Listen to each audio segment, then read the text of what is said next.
Saudara, Kompas Business Economic Outlook bersama ekonom dan pengusaha juga membahas soal jenis lapangan kerja yang lebih banyak di sektor informal. Selain itu, pengusaha bilang pengangguran terbesar didominasi oleh Gen Z, hampir mencapai 67%. Lapangan kerja salah satu tantangan terbesar penyediaan lapangan pekerjaan. Angka pengangguran menurun, tapi bukan soal pengangguran, tapi jenis lapangan pekerjaannya. Karena sebagian besar ada di informal sector. Kalau saat ini investasi dan lapangan kerja yang dirasakan oleh teman-teman Apindo, apa saja hambatan yang harus ataupun yang sedang dihadapi saat ini? Dan bagaimana Bu Sinta melihat daya beli masyarakat khususnya di dunia usaha?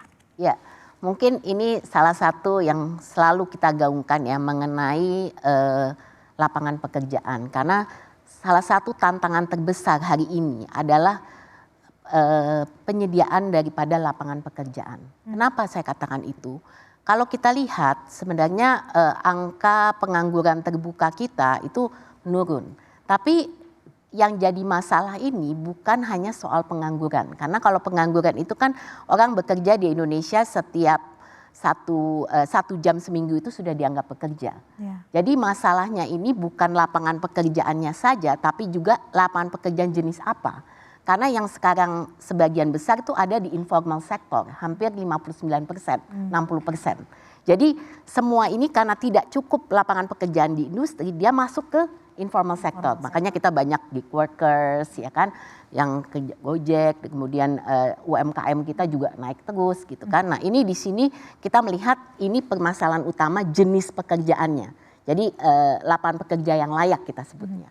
Nah, kalau kita melihat dari segi penyerapan tenaga kerja, ini terjadi penurunan yang luar biasa. Karena waktu 7 tahun yang lalu kita lihat 1 triliun investasi bisa menyerap hampir 4 ribuan tenaga kerja. Sekarang cuma 1.200-an. Berarti turun hampir seperempatnya.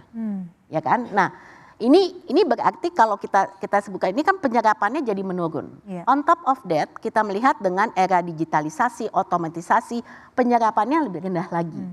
Nah, kemudian kita juga melihat dari segi jenis pekerjaannya. Ini kan sudah berbeda. Karena sebelumnya Indonesia ini kan labornya itu masih low skill kebanyakan. Sementara jenis investasi yang masuk itu sudah berubah dari padat karya ke padat modal. Membutuhkan juga jenis skill yang lebih high skill, lebih ya keterampilan yang lebih tinggi. Jadi ini juga menjadi permasalahan gitu ya. Jadi dalam satu sisi adalah kesiapan lapangan pekerjaannya, dari sisi lain kesiapan sumber dayanya untuk masuk ke lapangan pekerjaan yang ada gitu.